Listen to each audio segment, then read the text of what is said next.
நேற்று ஃபினாலே அப்போ வந்து விஜய் சார் வந்து வீட்டுக்குள்ளே வந்திருப்பார், பிக் பாஸ் ஹவுஸ்குள்ளே வந்திருப்பாரு.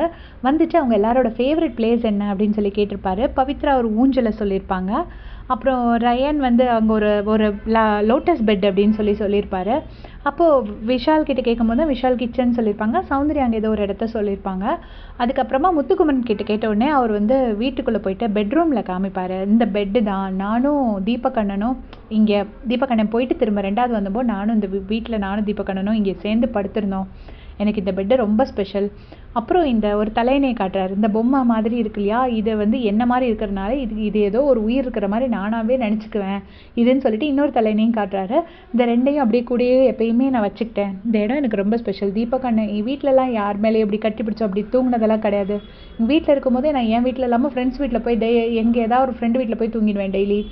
ஆனால் இங்கே வந்ததுக்கப்புறம் தீபக் அண்ணன் 2வது வந்தப்புறம் தீபக் அண்ணா கூட சேர்ந்து படுத்தனால இந்த பெட் எனக்கு ரொம்ப ஸ்பெஷல். இதுதான் எனக்கு மறக்காத மெமரி அப்படின்னு சொல்லியிருப்பாரு.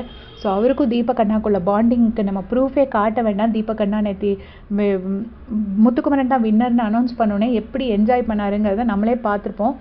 உண்மையிலே அவர் வின் பண்ணால் எப்படி குதிப்பாரோ அந்த மாதிரி ஒரு இதுதான் இருந்தார். அவ்வளோ ட்ரூவாக இருந்துச்சு அவரோட இமோஷன். ஈவன் மஞ்சரியும் கூட ரொம்ப கண்ணீர் விட்டு அழுதுருப்பாங்க. நான் நிறைய வாட்டி சொல்லியிருக்கேன், மஞ்சரியோட இமோஷன்ஸ் ரொம்ப ட்ரூ, முத்துக்குமரன் மேலே ரொம்ப பாசம் அப்படின்னு. ஸோ நேற்று அதை 2 பேருமே காமிச்சிருப்பாங்க. தேங்க்ஸ் ஃபார் வாட்சிங்.